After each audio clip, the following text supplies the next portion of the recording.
Hello students, आपके अपने learning platform लर्नोस्फेयर में आपका स्वागत है।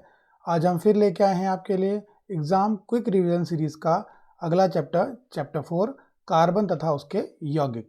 तो आज हम देखेंगे कार्बन और उसके यौगिक चैप्टर के इम्पोर्टेंट एमसीक्यू। सबसे पहला क्वेश्चन, कार्बन की संयोजकता कितनी होती है? तो जैसा कि आप जानते हैं कार्बन का परमाणु क्रमांक होता है 6। तो इस प्रकार आपका क्या हो गया, संयोजकता अगर निकालेंगे तो क्या होगा 2 और 4। तो इस प्रकार से लास्ट जो शेल है उसमें 4 हैं, यानी संयोजकता इलेक्ट्रॉन, तो संयोजकता हो गई 4, क्योंकि 4 इलेक्ट्रॉन इसको चाहिए अपने अष्टक को पूरा करने के लिए, ऑक्टेट पूरा करने के लिए।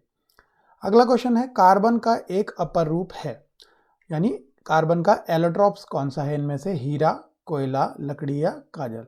तो हम जानते हैं कि कार्बन के अपर रूप होते हैं हीरा और ग्रेफाइट और फुलरीन्स। तो यहाँ पर हीरा ऑप्शन में दिया हुआ है, तो हीरा कार्बन का एक अपर रूप है और यह संसार का सबसे कठोरतम पदार्थ है।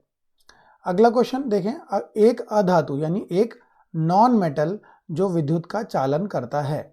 तो इनमें से ग्रेफाइट जो है एक नॉन मेटल है जो विद्युत का चालन करता है। यह हमारी पेंसिल लेड में भी होता है और सेल में भी यह उपयोग किया जाता है। अगला क्वेश्चन देखें, एल्केन यौगिकों का सामान्य सूत्र क्या है? एल्केन यौगिक यानी जो सिंगल बॉन्ड वाले, एकल बंध वाले होते हैं, उनको कहते हैं एल्केन।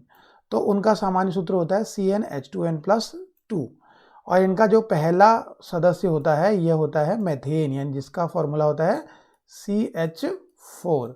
अगला होता है एथेन। तो ऐसी मेथेन, एथेन, प्रोपेन, ब्यूटेन ऐसे करके एल्केन यौगिक चलते हैं क्योंकि इनका सामान्य सूत्र है CnH2n+2।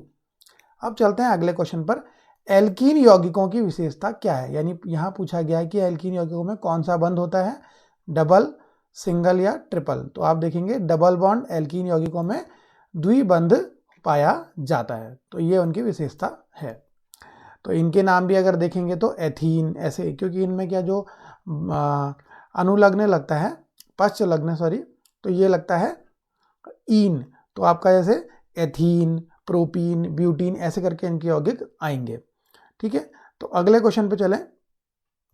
एल्कोहल यौगिकों का प्रकार्यात्मक समूह यानी जो फंक्शनल ग्रुप है एल्कोहल का, वो क्या होता है? तो वो होता है OH।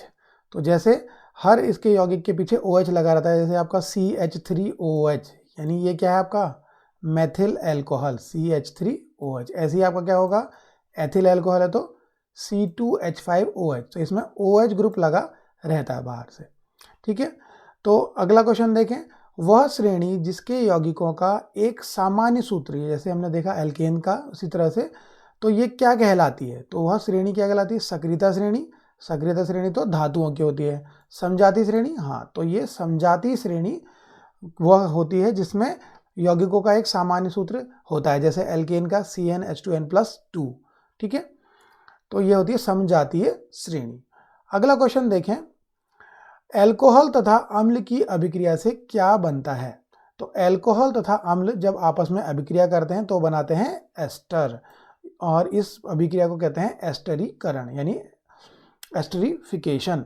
और ये जो एस्टर होते हैं ये बहुत ही सुगंधित होते हैं, बड़ी अच्छी स्मेल होती है इनकी, और ये अच्छा फ्लेवर भी हमारे खाने में देते हैं, यानी कुछ जो फूड सब्सटेंस हैं इनमें ये डाले जाते हैं ताकि उनमें खुशबू और फ्लेवर बढ़ सके। तो ये एल्कोहल और अम्ल से बनाए जाते हैं, यानी इनकी अभिक्रिया से बनाए जाते हैं एस्टर। और इनका अगर देखें, इनका जो क्रियात्मक समूह होता है वो होता है COO। ठीक है, फंक्शनल ग्रुप क्या है इनका? COO। जैसे इसका आपका OH का OH होता है एल्कोहल का, उस तरह से एस्टर का होता है COO। अगला क्वेश्चन पे चलें, इन यौगिकों के बीच आबंध कमजोर होते हैं, यानी किन जो यौगिकों, जिसमें 3 दिए हैं तो इसमें बॉन्ड यानी आबंध कमजोर किसमें, वीक बॉन्ड किसमें है? सहसंयोजी, आयनिक या उपसंयोजी? तो सहसंयोजी यौगिक, क्योंकि ये इलेक्ट्रॉन की साझेदारी से यानी शेयरिंग से बने होते हैं, तो इनके बीच के बॉन्ड जो होते हैं वो कमजोर होते हैं। आयनिक तो आप क्या होता है, आयन से बने होते हैं, यानी प्लस और माइनस से, तो ये मजबूती से जुड़े होते हैं आयनिक यौगिक, लेकिन सहसंयोजी यौगिक के बीच के आबंध कमजोर होते हैं। अगले क्वेश्चंस को देखें, कार्बनिक अम्लों का प्रकार्यात्मक समूह क्या है? यानी कार्बनिक जो अम्ल है इनका फंक्शनल ग्रुप क्या है, ठीक है। तो CHO ये तो एल्डिहाइड का ग्रुप है तो ये नहीं है। C डबल बॉन्ड O ये आपका कीटोन का है, ये भी नहीं है। OH आपने ऊपर देखा कि एल्कोहल का है तो ये भी नहीं। COOH ये आपका क्या है, कार्बनिक अम्लों का, कार्बोनिक एसिड्स का फंक्शनल ग्रुप होगा, ठीक है।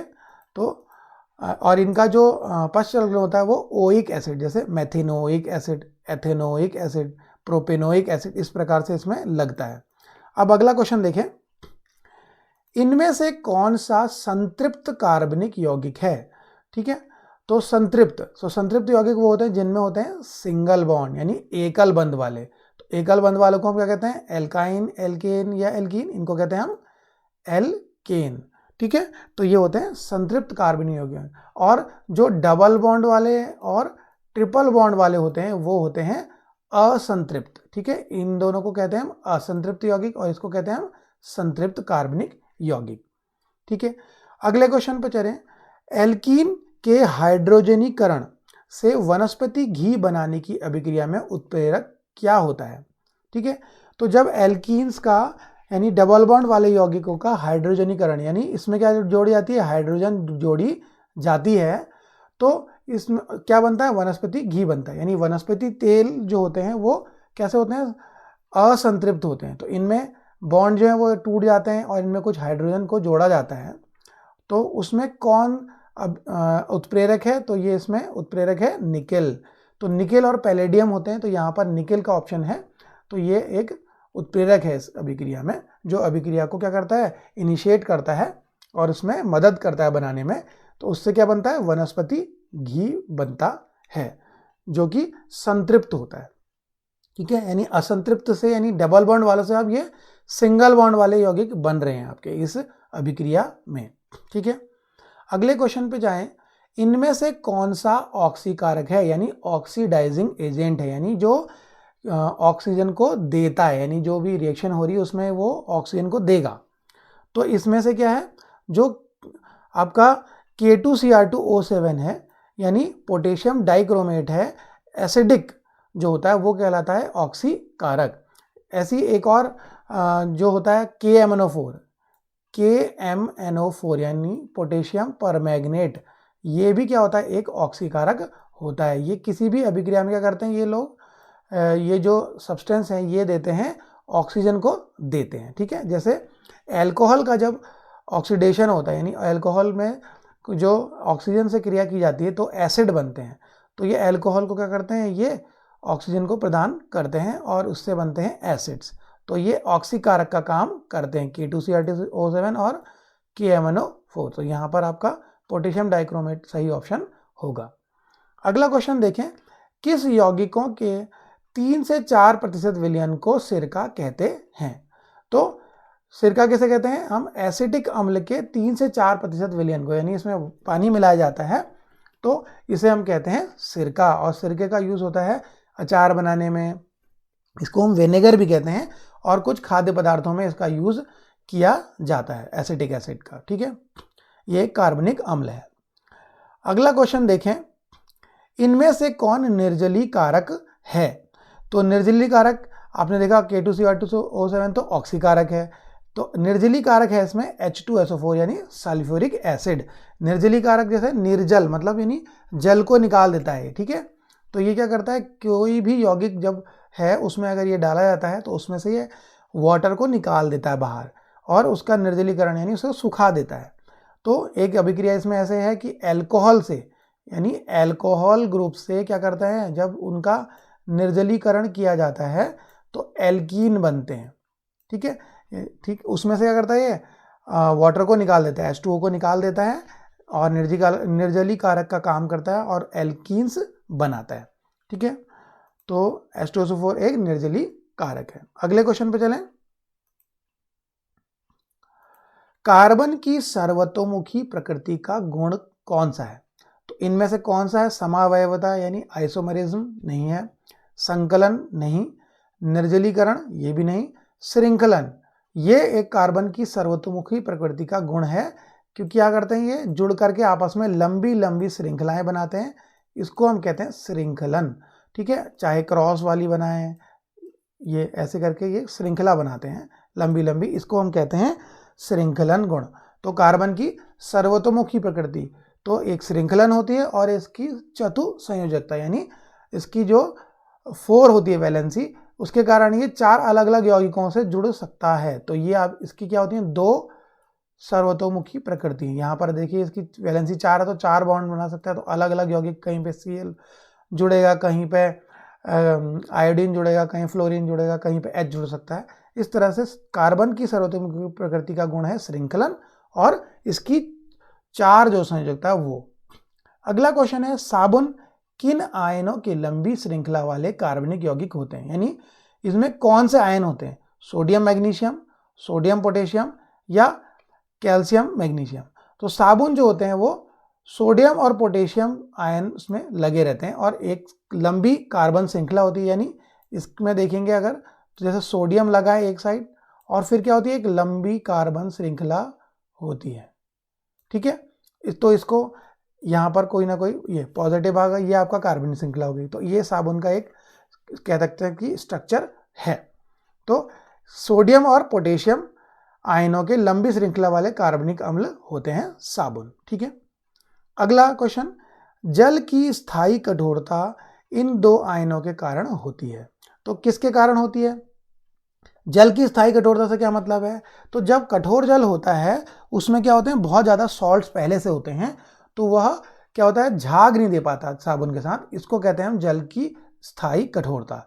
तो अगर इसे गर्म भी करेंगे तो तब भी ये झाग नहीं देगा, क्योंकि स्थायी कठोर जल होता है जो गर्म करने पे भी झाग नहीं देता। तो उसमें क्या होता है कि ये 2 आयन होते हैं, कैल्शियम और मैग्नीशियम, इनके कारण जल क्या बन जाता है, स्थायी कठोर बन जाता है। तो ये साबुन के साथ झाग नहीं देता, इसलिए हम क्या करते हैं, डिटर्जेंट का प्रयोग करते हैं जो इन क्या कहते हैं लवणों को निकाल देता है, अलग कर देता है, और फिर साबुन उसमें झाग देने लगता है कठोर जल के साथ भी। ठीक है, तो जल की स्थायी कठोरता का कारण है कैल्शियम और मैग्नीशियम के आयन। अगले क्वेश्चन को देखें, साबुन में मिशेल निर्माण, यानी साबुन में जब झाग बनता है तो एक प्रक्रिया होती है जिसे कहते हैं मिशेल निर्माण होता है। उसमें साबुन का कौन सा भाग जल विरागी होता है, यानी जो हाइड्रोफोबिक यानी जल से दूर होता है। विरागी का मतलब जो दूर हो जल से। तो एक होते हैं साबुन में आयनिक भाग, जैसे यहाँ पर हमने देखा ये साबुन का आयनिक भाग है और ये है कार्बनिक श्रृंखला। तो कौन सा जल का विरागी है, तो हम जानते हैं कि जो कार्बनिक श्रृंखला है ये क्या होती है, ये होती है जल विरागी कार्बनिक श्रृंखला भाग। ये क्या करता है, ये पानी में नहीं घुलता, ये केवल तेल में घुलता है, और आयनिक भाग हमारा पानी में घुल जाता है। ठीक है, और आयनिक भाग जब मिश्रण निर्माण होता है तो आयनिक भाग रहता है बाहर, ठीक है, और कार्बन श्रृंखला रहती है अंदर, जो तेली भाग होता है, तेल जो मैल के दाग होते हैं उस तरफ। ठीक है, तो जल विरागी यानी जल में न घुलने वाला भाग कौन सा है, कार्बनिक श्रृंखला, और जल रागी भाग कौन सा है, जल में घुलने वाला, वो है आयनिक भाग। ठीक है, अगले क्वेश्चन पे चलें, किस प्रकार के कोयले में कार्बन की सबसे अधिक मात्रा होती है। तो कोयला 4 प्रकार का होता है, पीट कोयला, बिटुमिनस कोयला, एंथ्रेसाइट और लिग्नाइट। क्योंकि कोयला भी क्या है, कार्बन का एक तरह का यौगिक है, एक रूप है। तो इसमें कार्बन की मात्रा किस में सबसे ज़्यादा, तो पीट कोयला है, इसमें तो सबसे कम होती है। ठीक है, पीट कोयला नहीं है। एंथ्रेसाइट कोयले में कार्बन की सबसे अधिक मात्रा होती है, और सबसे कम अगर पूछा जाए तो किस में होती है, पीट कोयला में। ठीक है, तो एंथ्रेसाइट जो कोयला है वो सबसे अच्छा माना जाता है, क्योंकि इसमें कार्बन कंटेंट बहुत ही ज़्यादा होता है। तो इस तरह आपने आज कार्बन और उसके यौगिक चैप्टर के इंपॉर्टेंट एमसीक्यूज को देखा। आई होप आपके काफ़ी डाउट सॉल्व हो गए होंगे और आप इस चैप्टर में ज़्यादा से ज़्यादा स्कोर कर पाएंगे। अगर आपको ये वीडियो अच्छा लगा हो, इसका कंटेंट पसंद आया हो, तो हमारे चैनल को लाइक करें, सब्सक्राइब करें और अपने क्लासमेट्स और दोस्तों को ज़्यादा से ज़्यादा शेयर करें। धन्यवाद।